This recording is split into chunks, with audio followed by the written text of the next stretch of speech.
Thank you. So the first verse, verse 7 says, it would take more than half a year's wages to feed so many. That talks about the enormity of the task. It's about 200 denarii, which would be in California's minimum wages. It'll be about $16,000. So here's little Noah with 5 small barley loaves and 2 small fish. His name is not Noah, but I'm just calling him Noah. A boy who's willing to part with his lunch for Jesus. Now, we don't know why Noah would have come there. Perhaps he heard of this new rabbi who taught differently. Or perhaps he came assisting someone who was sick and wanted to be healed, wanted to be touched by Jesus. So in either case, one thing he did was, he was attentive to what the master was saying. And what was the master saying? In verse 5, we read, when Jesus looked up and saw a great crowd coming toward him, he said to Philip, where shall we buy bread for these people to eat? So I'm suspecting this boy overheard that. Where shall we buy bread for these people to eat? Okay. So this boy comes forward, and Jesus tells him, just in time, Noah, I was counting on you.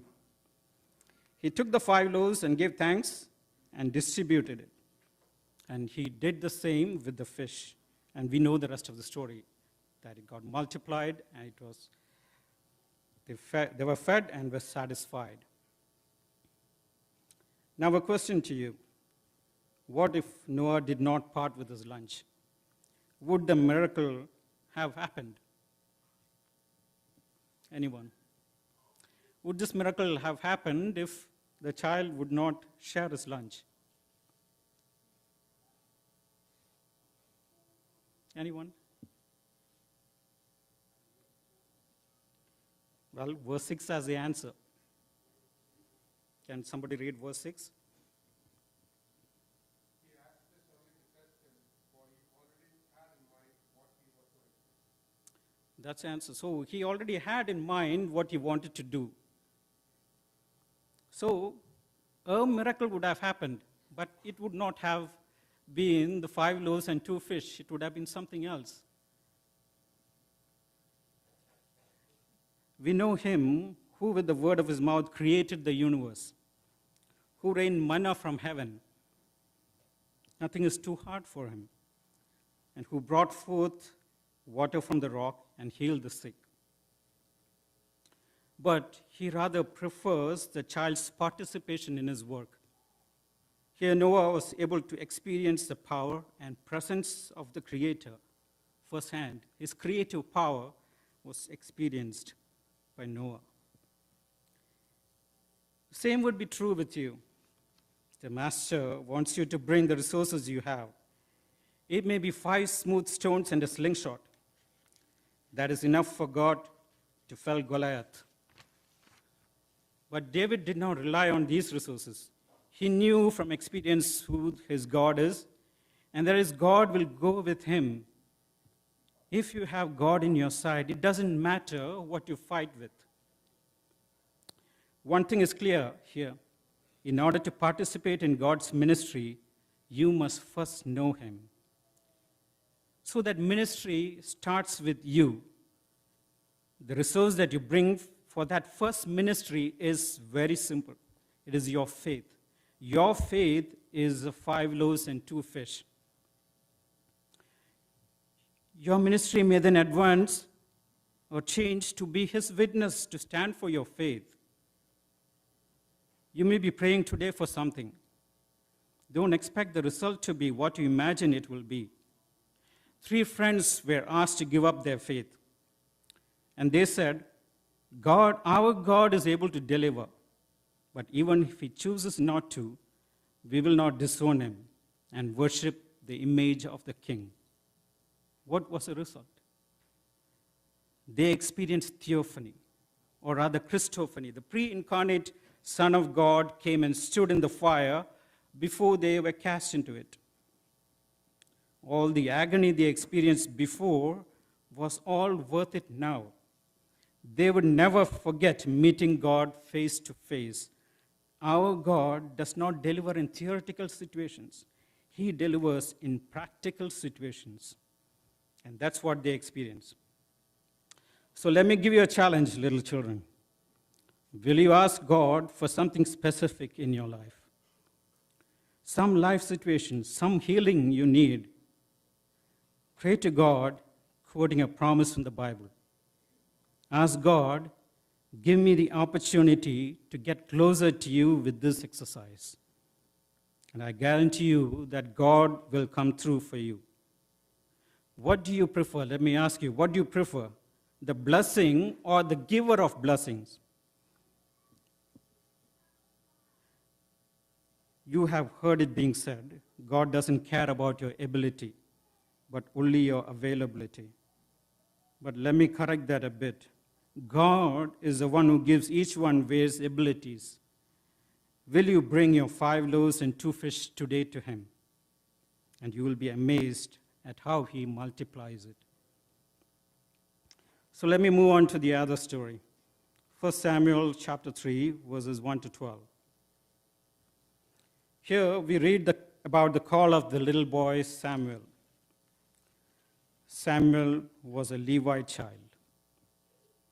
Any questions about that? You can read 1 Chronicles chapter 6. Samuel was a Levite child who was dedicated by his mother for the work of the Lord. As a young child, he was given over to the care of Eli. Very few can do such a sacrifice. Very few parents can do that. But you can be very sure that God will not abandon any child who is dedicated to him, but will certainly use such a person mightily, as we see in the life of Samuel.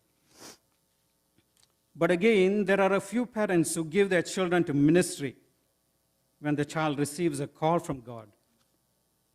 That's still a very noble thing to do. As we see various ministers, urchins in our churches and elsewhere, we thank God for them.